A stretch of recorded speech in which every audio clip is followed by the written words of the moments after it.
The Spread of the Data R tutorial. In the Spread of the Data lecture, we saw Jeff introduce 3 different methods that can describe the spread of the data. Let's see how we can use R to help us understand these methods better. To get started, we will read in the life expectancy dataset and name the second column with the actual life expectancies Life EXP. We are now ready to work with this variable. Jeff began with a box plot of the data. We can reproduce this box plot with the y limit set from 40 to 90 to get a closer look at the data. And to follow along with his lecture, we can produce the summary statistics as well.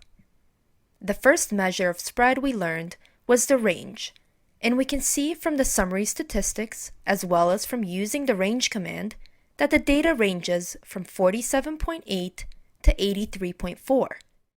We can do a simple subtraction of the minimum life expectancy from the maximum life expectancy to obtain the range of 35.6. The second measure of spread we learned was the inner quartile range, or IQR, which was the difference between the third quartile and the first quartile.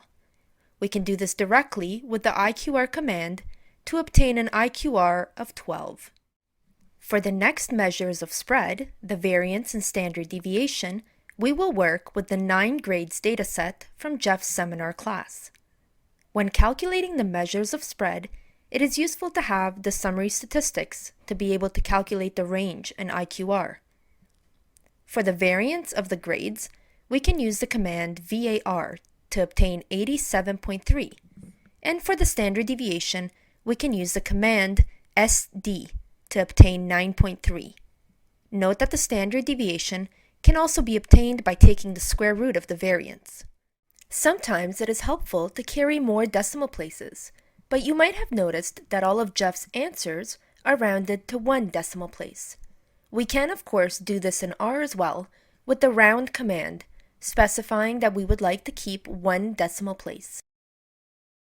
In Jeff's final example, he considers again the salaries of the New York Red Bulls and tries to assess the robustness of the new measures learned by comparing the measures for the original data and for the 8% trim data.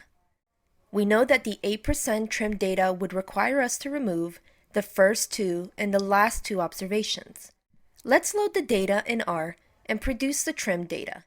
We will call this trim data NY salaries trim. We will first set it equal to the sorted salaries, then we will specify that we wish to keep every observation from the 3rd to the 23rd in square brackets. Just to double check, we know that we started with 25 observations, so the trim data should contain 21 observations. First, we will produce the summary statistics for the original salaries, storing them each with appropriate variable names.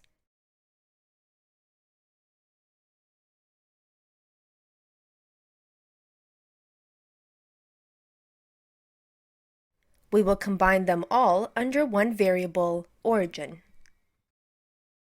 Similarly, we can do this for the trim data, making sure to indicate in the variable names that the statistics produced refer to the trimmed data.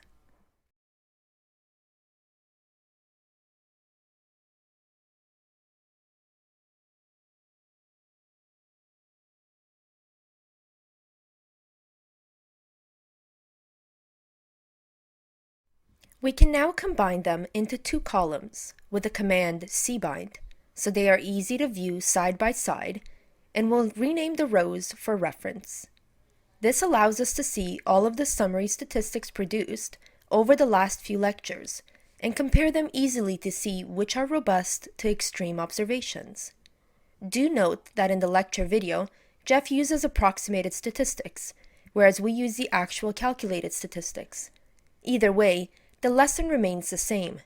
The median and IQR are robust, but the mean, range, and standard deviation are not.